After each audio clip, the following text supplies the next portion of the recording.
Party ఏదైనప్పటికీ కూడా తను నమ్మిన వ్యక్తి కోసం కానీ తను నమ్మిన సిద్ధాంతం కోసం ముందుకు సాగుతూ గ్రామ అభివృద్ధిని మాత్రమే దృష్టిలో పెట్టుకుని పనిచేసే ఏకైక నాయకులు ఒకరైనటువంటి నాడు పాలకొల్లు నియోజకవర్గం, నేడు భీమవరం నియోజకవర్గం బీరవాసవరం తొలేరు గ్రామం మాజీ సర్పంచ్, ప్రస్తుత బీరవాసవరం మండలం వైఎస్ఆర్సీపీ బీరవాసవరం మండల అధ్యక్షుడిగా కొనసాగుతున్నటువంటి చబాకల సత్యనారాయణ మూర్తి గారు మనతో ఉన్నారు. ఆయన అడిగి ప్రస్తుత భీమవరం నియోజకవర్గ రాజకీయ పరిస్థితులు ఏ విధంగా ఉన్నాయి, గన్సీర్ గారు వైఎస్ఆర్సీపీకి రాజీనామా చేసిన తర్వాత నూతనంగా భీమవరం నియోజకవర్గ బాధ్యతలు చేపట్టినటువంటి చెన్నమల్లి వెంకటరాయుడు గారు ఏ మేరకు పార్టీని ముందుకు తీసుకెళ్తారు, ప్రస్తుతం కూటమి ప్రభుత్వం యొక్క పనితీరు ఏ విధంగా ఉంది అనే అంశాలు సత్యనారాయణమూర్తి గారిని అడిగి తెలుసుకుందాం. నమస్తే సత్యనారాయణమూర్తి గారు. సత్యనారాయణమూర్తి గారు, అంటే పార్టీ ఏదైనప్పటికీ కూడా మీరు కొంతమందిని నమ్మిన వ్యక్తుల్ని లేదా నమ్మిన సిద్ధాంతాలని లోబడి ముందుకెళ్తూ ఉంటున్నారు. గతంలో కాంగ్రెస్ పార్టీలో ఉన్నారు, తర్వాత మీరు సర్పంచ్గా చేసే సమయంలో తెలుగుదేశం పార్టీలో కొంతకాలం ఉన్నారు, తర్వాత ఈ రోజున వైఎస్ఆర్సీపీలో ఉన్నారు. ఇన్ని పార్టీలు మారడానికి గల కారణాలు ఏంటంటారు, కారకులు ఏమంటారు? నమస్తే బడి గారు. నేను పూర్వం నుండి మా ఫాదర్ టైం నుంచి కూడా మేము కాంగ్రెస్ పార్టీకి సంబంధించిన మనుషులు. పార్టీ అంటే కమిట్మెంట్తో పనిచేసేవాళ్ళం. తెలుగుదేశం ఎన్టీఆర్ రామారావు గారి పార్టీ పెట్టి మహా ఉధృతంగా తెలుగుదేశం ఉన్నప్పటికీ కూడా పార్టీ కింద నిలబడి ఉన్న కొద్ది మందిలో మా ఫ్యామిలీ కూడా ఉంది. ఆ క్రమంలో 1995లో తోలేరు గ్రామ పంచాయతీ ఎన్నికలు జరిగాయి. అప్పుడు నేను కాంగ్రెస్ పార్టీ తరఫున పోటీ చేసి విజయం సాధించడం జరిగింది. అప్పట్లో తెలుగుదేశం అధికారంలో ఉండటం, అల్లు సత్యనారాయణ గారు పాలకొల్లు శాసనసభ్యులుగా ఉండటం, ఈ తోలేరు గ్రామం మండలం పాలకొల్లులో ఉండడం మీద గ్రామాభివృద్ధికి సహకారం కావాలి కాబట్టి ఎమ్మెల్యే సహకారం వారితో కలిసి మూవ్ అయ్యాం. ఎట్టి పరిస్థితుల్లోని ఆ పార్టీకి సపోర్ట్గా పనిచేయలేదు. మళ్ళీ స్థానిక సంస్థల ఎన్నికలు కానీ మరొకటి కానీ వచ్చినప్పుడు ఇటు కాంగ్రెస్ వైపుకే మొగ్గు చూపేవాడు నేను. ఆ విమర్శలు వచ్చిన సబ్జెక్ట్ కూడా ఆయన కూడా శాసనసభ్యులు కూడా తోలేరు సర్పంచ్ సత్యనారాయణ గారు మనతో కలిసి ప్రయాణం చేస్తున్నాడు అనే మాట అనేవాడు, కానీ ఎప్పుడు మన పార్టీ మనిషి అని మటుకి అప్పుడు ఆయన ఎప్పుడు అనలేదు. ఆ రకంగా నా పదవీ కాలంలో ఈ గ్రామానికి ఎంతో అభివృద్ధి సాధించడం జరిగింది. కాంగ్రెస్ పార్టీ రాజశేఖర రెడ్డి గారి మరణానంతరం వైఎస్ఆర్సీపీగా రూపాంతరం చెందింది. వైఎస్ఆర్ బతికున్న టైంలో కాంగ్రెస్ పార్టీ మండల అధ్యక్షుడిగా పనిచేశాను నేను 5 సంవత్సరాలు. ఫస్ట్ టైము అంజిబాబు గారు ఎమ్మెల్యే ఆ టైంలో. అంజిబాబు గారికి దగ్గరగా ఉంటూ రెండో ఎమ్మెల్యే అనేవారు నన్ను ఆ రోజుల్లో. చక్కటి టీం వర్క్ చేసాం అంజిబాబు గారితో కలిసి. తదుపరి ఆయన ఏమో తెలుగుదేశంలోకి వెళ్ళటం, నేను వైఎస్ఆర్సీపీలో రావడం జరిగింది. వైఎస్ఆర్సీపీలో తర్వాత ఇక్కడ ఇన్ఛార్జిగా కిరణ్ శ్రీనివాస్ గారు ఉండడం, ఆయనతో కలిసి పనిచేయటం, ఆయన శాసనసభ్యులుగా ఎన్నికయ్యారు. ఆయనతో 5 ఏళ్ళు పనిచేశాను. ఆయన టైంలోనే నేను అండాలూరు కోఆపరేటివ్ రూరల్ బ్యాంకు 3 కమిటీ చైర్మన్గా పదవి చేపట్టడం, ఆ బ్యాంక్ యొక్క అభివృద్ధికి కృషి చేయడం జరిగింది. సత్యనారాయణమూర్తి గారు, మీ ప్రయాణం ఏ పార్టీలో ఉన్నా మీ ప్రయాణం ఎవరితో చేసినా సుదీర్ఘకాలం పాటు సాగలేదు. అంటే అటు కాంగ్రెస్ పార్టీలో ఉన్న గ్రామాభివృద్ధి కోసం అల్లు సత్యనారాయణ గారితో స్నేహ సంబంధాలు కలిగి ఉన్నప్పటికీ కూడా, లేకపోతే వైఎస్ఆర్సీపీలో ఉన్న ఆనాటి ఇన్ఛార్జ్ అవ్వచ్చు, లేకపోతేనేమో మాజీ ఎమ్మెల్యే గంధి శ్రీనివాస్ గారితో కూడా ప్రయాణం చేశారు. అదేవిధంగా నాటి కాంగ్రెస్ పార్టీ ఎమ్మెల్యేగా కొనసాగినటువంటి ప్రస్తుత ఎమ్మెల్యే పులపర్తి రామాంజలి గారితో కూడా సత్సంబంధాలు కలిగి ఉన్నారు. అయితే మీరు ఎవరితో సత్సంబంధాలు కలిగి ఉన్నా సరే వాళ్ళతో కలిసి ప్రయాణం చేయలేదు. చేయలేదు. దీనికి కారణం ఏంటంటారు? నేను పార్టీ కమిట్మెంట్ కానీ వ్యక్తుల కమిట్మెంట్ లేదు నా దగ్గర. పార్టీలోకి ఎవరు వచ్చినా వారితో కలిసి ప్రయాణం చేస్తాం, పార్టీ విధానాలని పార్టీ క్రమశిక్షణని పాటించడం నాకు యొక్క లక్షణం. అంచేత అంజిబాబు గారు నాకు 2 ఎమ్మెల్యేగా ఇంపార్టెంట్ ఇచ్చినప్పటికీ కూడా ఆయన పార్టీ మారినప్పుడు నేను కూడా వెళ్ళలేదు. వెళ్ళుంటే నా పొజిషన్ వేరే ఉండేది. అయినా పదవులాసెన్స్ కానీ ఇంకోటి కానీ చేసే వ్యక్తిత్వం అది కాదు. నేను నమ్మిన పార్టీలోనే నేను ఉన్నాను. అలాగే గ్రంథీని గారు కూడా నాకు చాలా ఇంపార్టెన్స్ ఇచ్చారు. నన్ను కోఆపరేటివ్ రూరల్ బ్యాంక్ 3 మెన్ కమిటీగా వేయటం, నా మాటకి మంచి వాల్యూ ఇవ్వడం అన్నీ జరిగాయి. అయితే ఆయన ఇవాళ పార్టీ వదిలేసినప్పటికి కూడా నేను ఇదే పార్టీలో వైఎస్ఆర్సీపీలో కొనసాగుతున్నాను.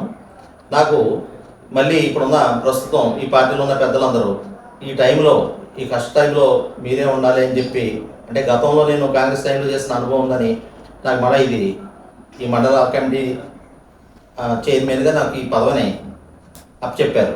దాన్ని నేను ఇప్పుడు నిర్వహిస్తున్నాను. సత్యమూర్తి గారు, నాయకుడు అంటే ప్రజల మధ్య నుండి ప్రజలతో సత్సంబంధాలు కలిగిన వాడు నాయకుడు అంటారా, లేకపోతే అధిష్టానం దగ్గర చుల్లుగారు చెప్పి మెహర్బానీ చేసేవాడు నాయకుడు అంటారా? అది నాయకత్వం అవుతుంది. అది ఇంపోర్ట్ చేసుకున్న పదవి. అది దానికి ప్రజల్లో గుర్తింపు ఉండదు. అంటే వాళ్ళకే పదవులు వస్తున్నాయి కదండి. రావచ్చు కానీ ప్రజల్లో అది గుర్తింపు ఉండదు. దానివల్ల పార్టీకి లాభం జరగదు. అంటే పార్టీ పదవిలో ఉంటే ఇంకా గుర్తింపు ఏంటంటే పదవి ఉంటే ఎవరు ఉంటే అదే గుర్తింపు అండి. దానివల్ల పార్టీకి నష్టం. వాడు గుర్తించకుండా ఇవ్వడం అనేది అధిష్టానం తప్పు అవుతుంది. పార్టీ ఎవడైతే కింద నుంచి టీం వర్క్ చేసుకుంటూ రూట్ లెవెల్ నాయకుడిగా ఉంటాడో వాడు గుర్తించి చేయాలి. అలా కాకుండా రోడ్డు మీద తిరుగుతూ షర్ట్లు వేసుకుని వాళ్ళు ఎదురుకుండా కనిపించేవాడే లీడర్ అనుకుంటే పార్టీ దెబ్బతిండే అవకాశాలు ఎక్కువ ఉన్నాయి. అంటే అధిష్టానం దగ్గర సుల్లిగౌలు చెప్పినా చెప్పకపోయినా డబ్బు ఉన్నవాడే ఈరోజు నాయకుడిగా చలామణి అవుతున్నారు. అది వాస్తవం అంటారు కాదంటారు? అది కరెక్టే. ఎందుకంటే వాటరే ముందు దీనికి మూలకారకుడు. డబ్బులు ఇస్తేనే కానీ ఓటేయడానికి వెళ్ళట్లేదు. ఈ కారణం వల్ల డబ్బులు ఉన్నప్పుడు ఎదుర్కోవాల్సిన పరిస్థితులు పార్టీలకు వచ్చినాయి. 2014లో ఆంధ్ర రాష్ట్రం ముగిపోయింది. ఆ సమయంలో చంద్రబాబు నాయుడు గారు ముఖ్యమంత్రి అయ్యారు. ఇటు అమరావతి అటు పోలవరాన్ని 2 అభివృద్ధి చేసుకుంటూ సంక్షేమ పథకాలు ఇస్తూ ముందుకు సాగాడు ఆయన. అయినప్పటికీ కూడా 2019లో జరిగిన ఎన్నికల్లో తెలుగుదేశం పార్టీ ఘోర పరాజయం పాలైంది. దీనికి కారణం ఏంటంటారు? కారకులు ఎవరు అంటారు? 2014లో రాష్ట్రం విడిపోయిన అనంతరం తెలుగుదేశం పార్టీ అధికారంలోకి వచ్చింది. దానికి రావడానికి ప్రధాన కారణం సీనియర్ నాయకుడని ప్రజలు కొంతవరకు నమ్మడం జరిగింది. జగన్మోహన్ రెడ్డి గారికి అంత సీనియారిటీ లేదు. కొత్త రాష్ట్రం, ఈయన సరిపోడేమో ఆ టైంలో అనేది కొద్దిమంది మేధావుల్లో ఉంది కానీ అది సామాన్యులో లేదు. సామాన్యులు వచ్చేటప్పటికి ఈయన లేని ఆశలు చూపుతూ రుణమాఫీ, రైతు రుణమాఫీ అనేది ముందుకు తీసుకొచ్చాడు. ప్రతి రైతు ఇవాళ ఎక్కువ శాతం రైతులు ఉంటారు కాబట్టి మన రాష్ట్రంలో వాళ్ళందరూ నమ్మడం జరిగింది.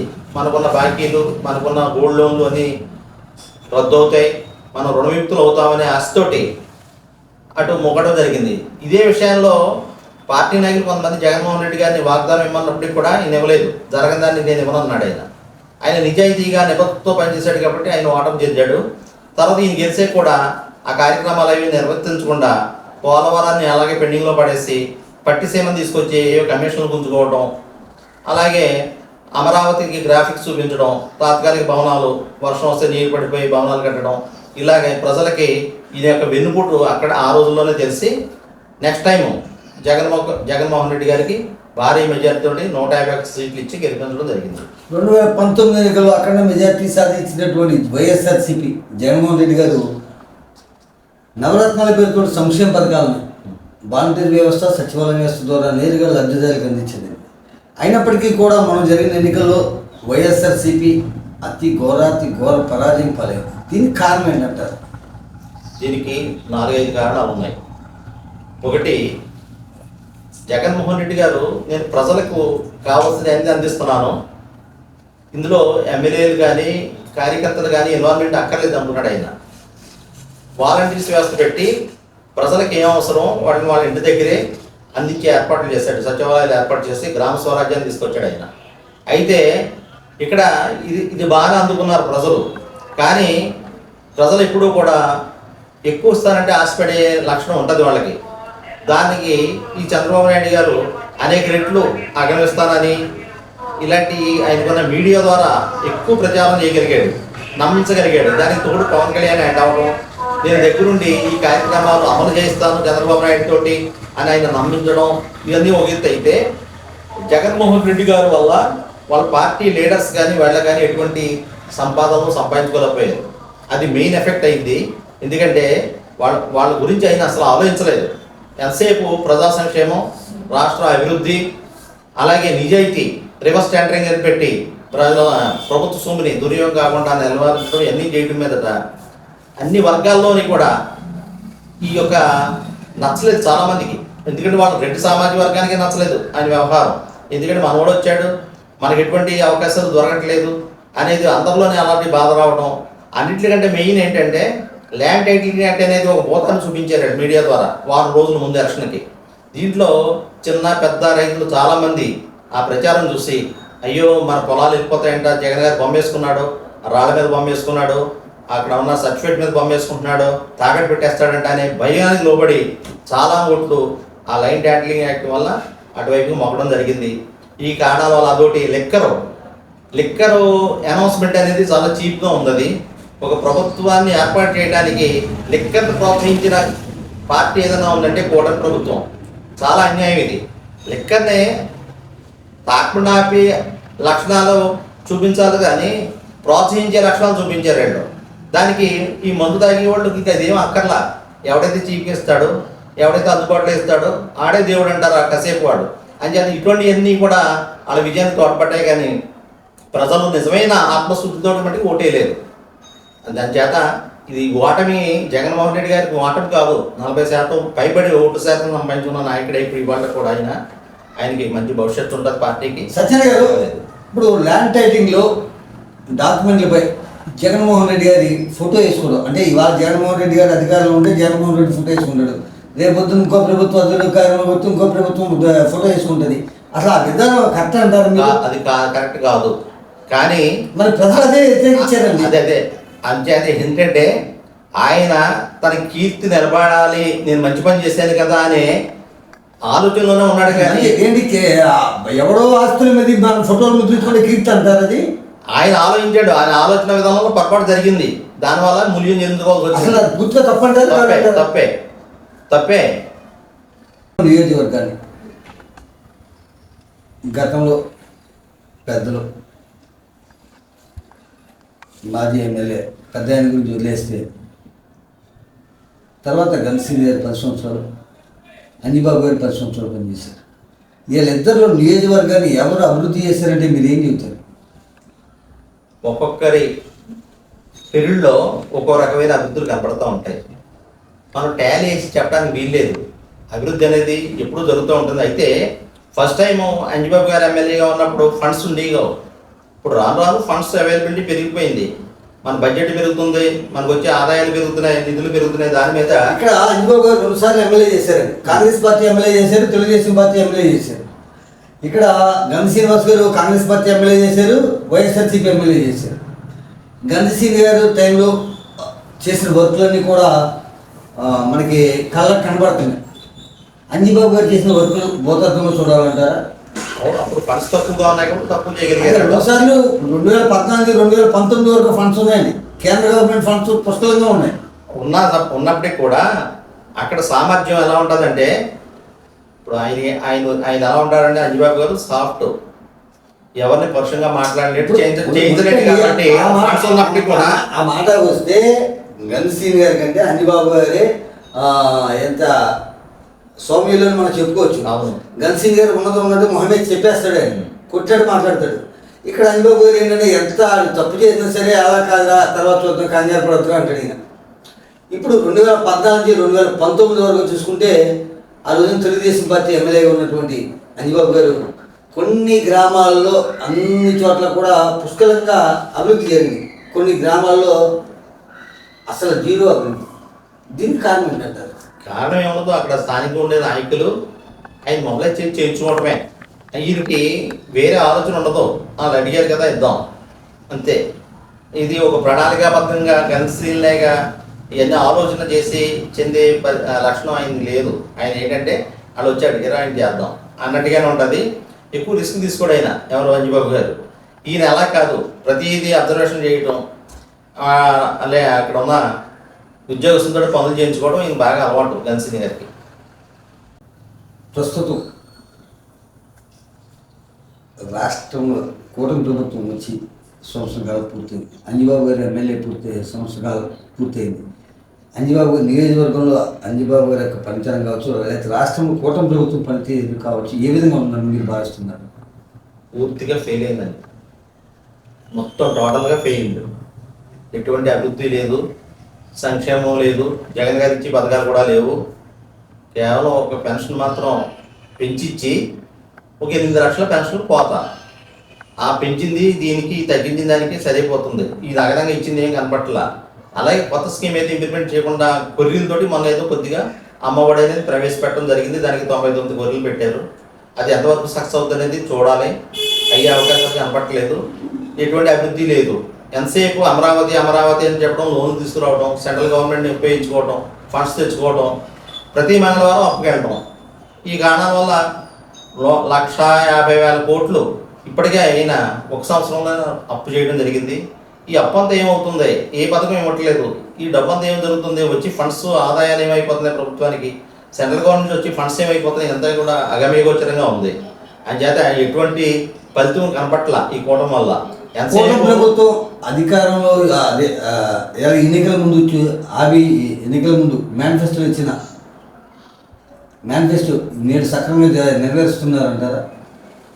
సూపర్ 6 పథకాలు కానీ ఇంకోటి కానీ అసలు అమలు చేయట్లేదు. అదే కదా వచ్చింది. ఇప్పుడు ప్రజలు వ్యతిరేకత వచ్చిన మూలంగానే మీకు సంవత్సరం అవ్వకుండానే రోడ్డు మీదకి వస్తున్నారు ప్రజలు. మీకు వెన్నుపోటు కార్యక్రమం కానీ మరొకటి కానీ ఏం చేసినా ఇవాళ యూత్ ఇవాళ జరిగింది. అది మీరు రాష్ట్ర వ్యాప్తంగా చూశారు. అసలు ఆ స్పందన ఏంటి, ఆ లోకం ఏంటి, ఇదంతానే. విద్యార్థులు, ఉద్యోగస్తులు, అన్ఎంప్లాయ్మెంట్ ఉన్న వాళ్ళంతా కూడా రోడ్డుకెక్కుతున్నారు. ఉద్యోగస్తుల్లోనే అసంతృప్తి ఉంది. ఆయన ఏ వాగ్దానాలు చేశాడు, ఏ ఇప్పటికీ నెరవేర్చట్లేదని చెప్పి ఎంప్లాయీస్ కూడా తిరుగుబాటు చేస్తున్నారు. ఎన్నో మనం ఒక టీచర్ కూడా రిజైన్ చేసిన జరిగింది. ఈ అరెస్ట్మెంట్ తట్టుకోలేకపోతున్నాం మేము అని. చేత ఏంటంటే అన్ని వర్గాల్లో కూడా అసంతృప్తి బాగా ఎక్కువగా ఉంది. ప్రభుత్వం మీద యాంటీ వస్తుంది.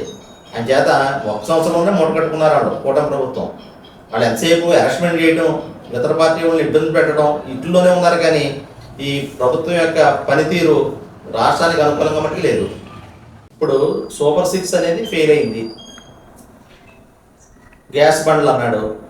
మొన్నటి సంవత్సరం వెళ్ళిపోయిన సంవత్సరం ఒక బండి అవ్వడం, ఆ సంవత్సరం డిసైడ్ అయిపోయింది. నెక్స్ట్ ఇయర్ ఏం చేస్తాడు అనేది మా ఇంద్రజాలం మళ్ళీ చూడాలి. ఉచిత బస్సు ఇవ్వడానికి ఆ రాష్ట్రంలో సర్వే చేస్తున్నాం, ఈ రాష్ట్రంలో సర్వే చేయడం అంటే ఏంటంటే అసలు దీనికి సర్వే ఎందుకు? దానికి పెద్ద ఖర్చు కూడా అవ్వదు. ఉచిత బస్సు అనే దానికి ఎలా అంటే ఆల్రెడీ తిరుగుతూ ఉంటాయి, దాంట్లోనే ఎక్కుతూ ఉంటారు. మినిమం ఇన్కమ్ ఎలాగా ఉంటుంది వాళ్ళకి. అంచేత దీని గురించి ఆలోచించక్కర్లేదు. అయితే ఏంటంటే ఎలా ఎగ్గొట్టాలి, ఈ స్కీమ్ని ఎలాగా మసిపూసి మారేడిగా చేయాలనే ఆలోచనలోనే ఉంటాడు. కానీ మనస్ఫూర్తిగా ఇంప్లిమెంట్ చేద్దామనేది ఆయనకి ఎప్పుడూ నేచర్ కాదు చంద్రబాబు నాయుడు గారికి.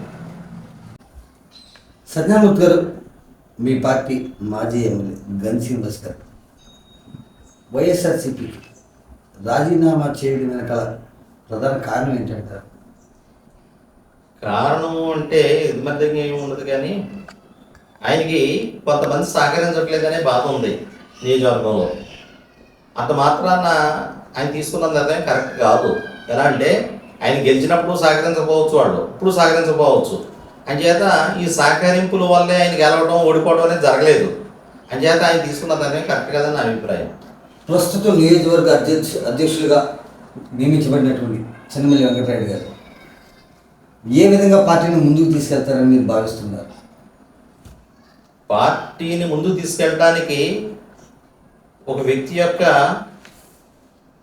ప్రతిభ కొంతవరకే పనిచేస్తుంది. ఎందుకంటే పార్టీ విధి విధానాలపై ప్రజలకు నమ్మకం కలుగుద్ది.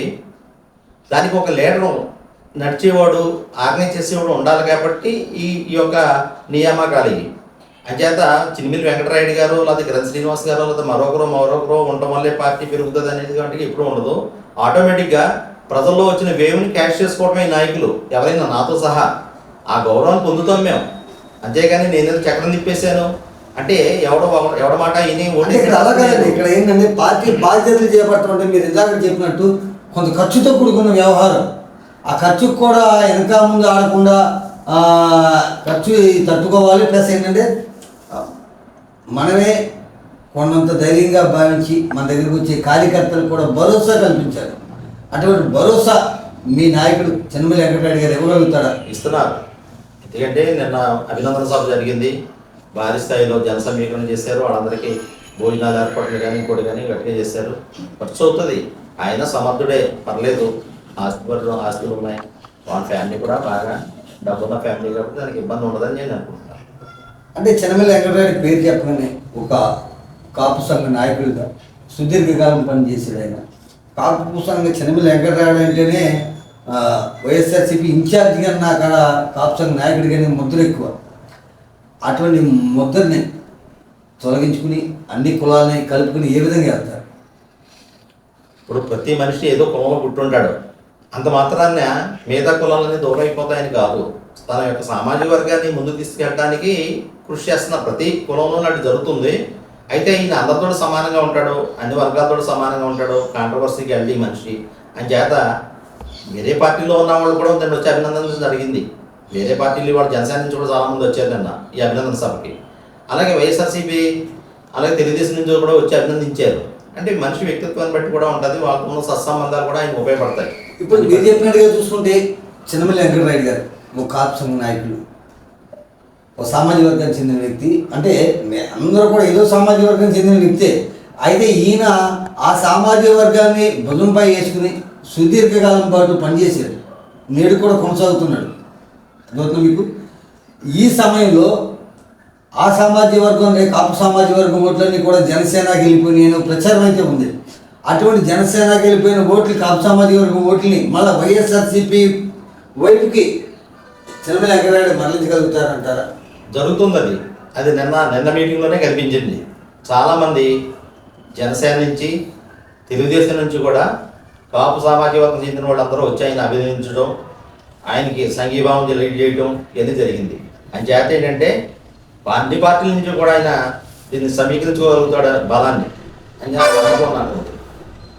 రాబోయే త్వరలో జరగబోయే స్థానిక సంస్థల ఎన్నికలు మీ పార్టీ ఏ విధంగా ఎన్నుకోవాలి? మీరు కూడా వీరవసర మండల అధ్యక్షులుగా పనిచేస్తున్నారు, వైఎస్ఆర్సీపీ మండల అధ్యక్షులుగా కొనసాగుతున్నారు. ఇప్పుడు త్వరలో జరగబోయే స్థానిక సంస్థల ఎన్నికల్ని ఏ విధంగా ముందుకు తీసుకెళ్లాలనుకుంటున్నారు? అసలు దీని మీద మీ అభిప్రాయం ఏంటి? ఒక ప్రణాళిక రూపొందించుకుంటున్నారా? ఎప్పుడు ఉంటుంది. అయితే ఎప్పుడు ఎన్నికలు వచ్చినా వైఎస్ఆర్సీపీ 100% విజయం సాధించడం తిరగలేదు. ఎందుకంటే అంత వ్యతిరేకత ప్రజల్లో గుడికట్టుకుంది ఇవాళ కూటమి ప్రభుత్వంపై. అంటే చాలా సునాయాసంగా వైఎస్ఆర్సీపీ విజయం సాధిస్తుంది. ఇంకో విషయం ఏంటంటే ఈ కూటమి ప్రభుత్వం స్థానిక సంస్థల ఎన్నికలు జరుగుతుందనే నమ్మకం నాకైతే లేదు. ఇలాగే వీళ్ళకి ప్రజల యొక్క నాడి బయటపడకూడదు కాబట్టి ఇలాగే గెంటుకుపోతాడు ఈయన, ఈ చంద్రబాబు నాయుడు ఎలక్షన్స్ లేకుండా. అలాగే స్పెషల్ ఆఫీసర్ల పరిపాలనలో గెంటుకెళ్ళిపోతాడని నా ఉద్దేశం. ఎప్పుడు ఎన్నికలు వచ్చినా మా పార్టీ సిద్ధంగా ఉంది.